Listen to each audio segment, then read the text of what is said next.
Hello everyone. Today we're going to look at bivariate data and scatter plots.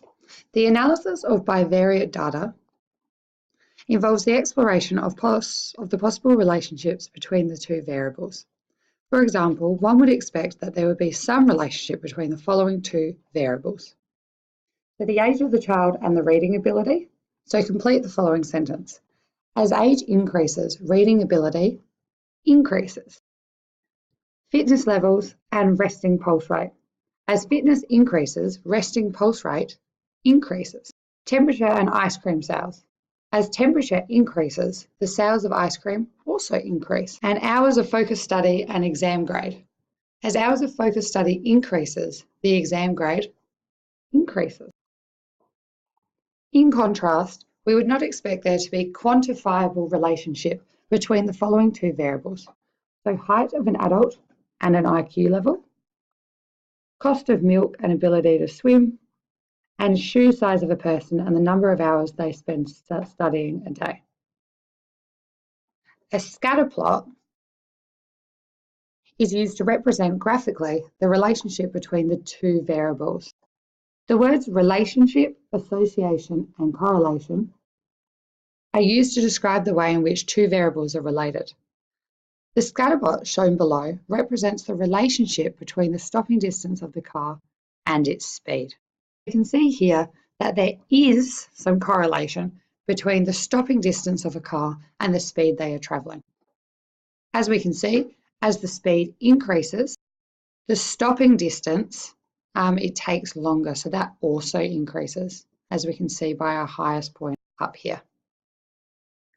In general, the association or the correlation between two variables can be strong, weak, or non-existent. So here's an example of a strong positive correlation. As we can see that it's following a linear line and the points are fairly close together, indicating a strong, and it's a positive gradient, so a strong positive correlation. The next one is an example of a weak negative correlation. As we can see, the lines are quite scattered. They're not close together. It is decreasing, so it is a negative correlation, but it's a weak negative correlation. This is an example of no correlation. As you can see, it's not positive or negative, as the lines aren't even together. They're really scattered about. So there's no correlation between the X and Y axes. Outlier data point is easily identified as it is isolated from the rest of the data points. So as we can see here, we have a strong positive correlation, but we've got an outlier that's up here, which is an outlier in the data. So it's isolated from the rest of the data points. Let's have a look at example one. So example one is asked to consider the following bivariate data. So we're given values for X and Y,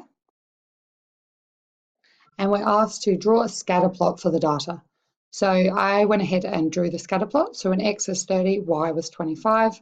When X is 37, Y was 12, and so on. And this is the following scatter plot that was produced.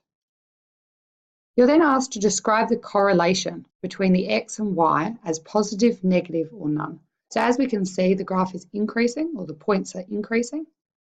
So it has a positive correlation. Complete the following sentence. As X increases, Y also increases. And describe the correlation between X and Y as strong or weak.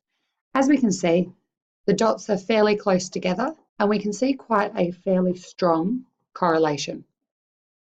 So we can describe this as strong, and it would be a strong positive correlation. Identify any outliers.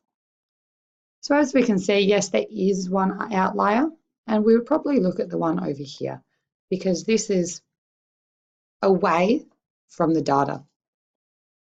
So we're going to write here, yes, and that point is at 30, 25. Brilliant. All right, thank you for watching. See ya.